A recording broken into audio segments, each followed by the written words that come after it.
YouTube. So this is another neuroscience book. I've I've really been liking these neuroscience books right here, but they're not all that I've been reading actually. I'm reading two different books now. Well, I finished a different book. I also like history books as probably I've done some videos on history books in the past, but another book on neurobiology and neuroscience. Now, this one, as you can probably tell, is about decision making and particularly just what goes on during decision making. And and it was a pretty well, the title is pretty self-explanatory as I'm saying so, but it was a pretty, it was kind of like stuff I already knew. That's kind of the bad thing about reading.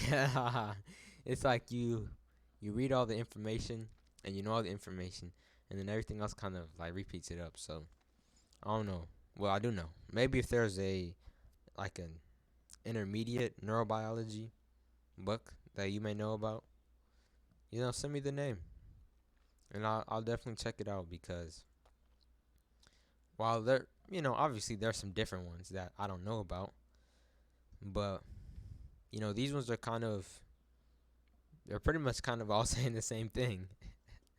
So so we could just start into a brief summary or the cool parts of the book that I liked, with of course the summary fashion.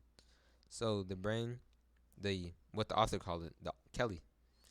She's a woman, a behavioral neuroscientist, which I salute that. It's kind of I'm pretty sure I just yeah, because I'm also reading an audiobook at the same time or listening to one during my workouts. So I definitely be making a video on that audiobook when I finish it. But they mentioned something about stereotypes and with jobs and with women and things of that nature. And they said that honestly I can't remember if they said women, if it was stereotypical for them to be a scientist or not. But a woman scientist, I don't think it's stereotypical actually, because this is kind of like almost the first time I've had a woman author. I probably had some in the past, but I don't think there hasn't been much on cognition from a woman author. So that's something new. That's something new about this book. So she called the part of the brain that makes decisions the contingency calculator, which how it sounds, it calculates. Who would have thought? So, well, the part about, well, one part I should say that is kind of like that's the thing about this stuff. It's kind of a lot of it is self-explanatory. So she mentioned that the brain and our brain, while we were carrying out our mundane lifestyle or whatever you're doing throughout the day, that's kind of normal that you do every day, and it doesn't take much effort to do, like making food. If you usually eat the same things every day, like me, then I'm not really paying attention to what I'm grabbing. I'll just grab it. So, so with that, your brain, what she was trying to say in this is that it saves energy while doing those things in order to use the energy to do other tasks. So your brain is saving energy while you're doing something in order for you to do something else, either right at that instant or later. So that's why sometimes we go on autopilot mode, just to, well, conserve some energy, but I don't know if it really conserves calories, which the brain is supposed to be burning a lot of. So I'm not sure how true that is actually, because when you think about it, that sounds illogical. And yeah, that sounds pretty illogical actually now that I think about it. So I don't think that's true. I Yes, I do not think that is true. I don't think it saves calories just because you're on autopilot mode. But neurogenesis and neuroplasticity, that was another thing that they talked about in this book. And I, That's kind of, I think the main reason I got into this brain stuff was learning about neuroplasticity and how I can learn anything. I can learn anything. All I have to do is do it. So that's kind of, what I'm learning through, or what I've learned, I should say. And that has engaged me in the fact that, like, I can learn anything that I read.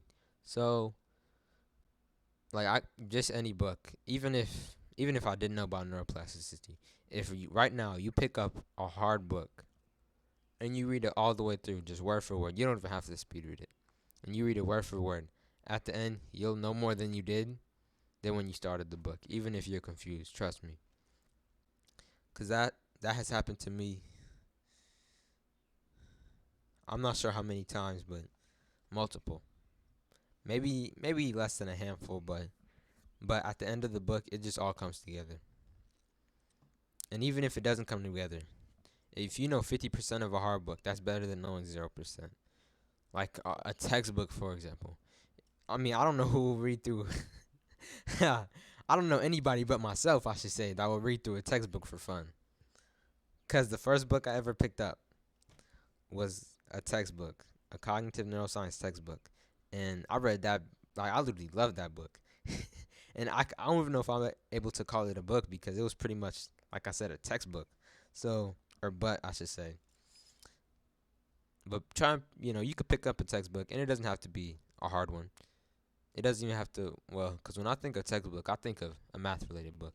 And, math and reading, that's two different things. I actually read a book on that, about how the brain reads, and the whole brain. I could, nah, you know what? That's off topic. Forget it. Honestly, yes, because I was going to make a video on that, but man, I have 4 videos or 4 extra books that I've read, and then 3 books that I just read yesterday. So I'm gonna skip some books. Basically, is what I'm telling you. I'm reading. I'm pretty much a really good reader now, if in my eyes at least. But the we can go into what is used during decision making now, because that's pretty much the point of this book. And the medial prefrontal cortex. Who would have known? Who would have known the neocortex, the good old neocortex that evolved in humans, that is basically the reason why we know language, why we're rational, and why we're able to make judgments. So that's pretty much we can honestly sum it up there. The medial prefrontal cortex. That's what makes decisions. But that's not all. Obviously, there's other things like nucleus. Yes, the nucleus accumbens and the ventral striatum, which that has to do with the reward system in the brain. So you make decisions based on the reward also, which that's kind of more of a emotional thing, not a rational decision. But yeah, it can also be rational, because if you think like cause and effect. Like, for instance, this was a good example for a book that I've read. A girl, she wanted to go to lawyer school, but she said, "Oh, it'll take 3 years to go through with it." And then, her therapist at the time told her, "Okay, well, the 3 years is gonna pass regardless. Are you gonna do what you want to do or not?" And then that made her think in cause and effect. Okay, the 3 years is gonna pass regardless. Now I can spend it doing something that, it might not be as pleasurable right now, but in the end, when I have the job of a lawyer, then, I'll be doing what I love. And that's the way that, you can use the reward system for rational decisions. So, pretty much the last part I want to talk about, because that's pretty much it.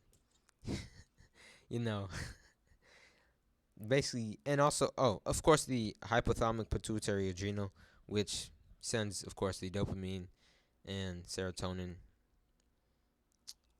It sends all the things down your brainstem into your nervous system. That's pretty much self-explanatory in most of this stuff. So next thing that I want to talk about was placebos. The placebo effect, which from studies presented to me, it works. Placebos work 30% of the time. Now this is pretty much a great finding in my opinion, because I know, like, if I do something, or if I, if something happens, and this could be anything. If something just happens, there's a, and I believe that is true. There's a 30% chance that it'll actually benefit me. So that's a pretty good knowledge. Cause like if you have something, for instance, if you believe, oh, this workout's gonna get me big, this workout's gonna get me stronger, and then also you believe, okay, this reading's gonna get me smarter. This reading's gonna get me smarter. And okay, another thing, this Spanish class is gonna get me better at Spanish. Just those are just three examples in my life, but which I mean they're all true. So I don't know if that's not a good example of placebo. But if they were all false, say they were all false, at least one of those would come true. So either I would get bigger and stronger, which again, like I'm saying, it's already true, or I would get smarter from reading, which, like I said, it's already true, and better at Spanish, which again, it's already true. But if all those were false, at least one of those out of the three would be correct. So that's a great thing with placebos, and you can use that to enhance your lifestyle too. If if you have something that's false, but there's obviously an opportunity for you to make it true. So well grounded. What's the meaning of this book? Well, there's not really a specific meaning I derive from it, but I will tell you this book. Coming back to this book and making this video, it's made me happy. So maybe the meaning is just fun, have fun. Even though don't be stressed out when making decisions. I think just to correlate it with the book a little more. Yeah, just don't be stressed out and try to have your mind right when you make decisions. But I'll definitely be going into that in another video because I just finished the book on that today. So well grounded.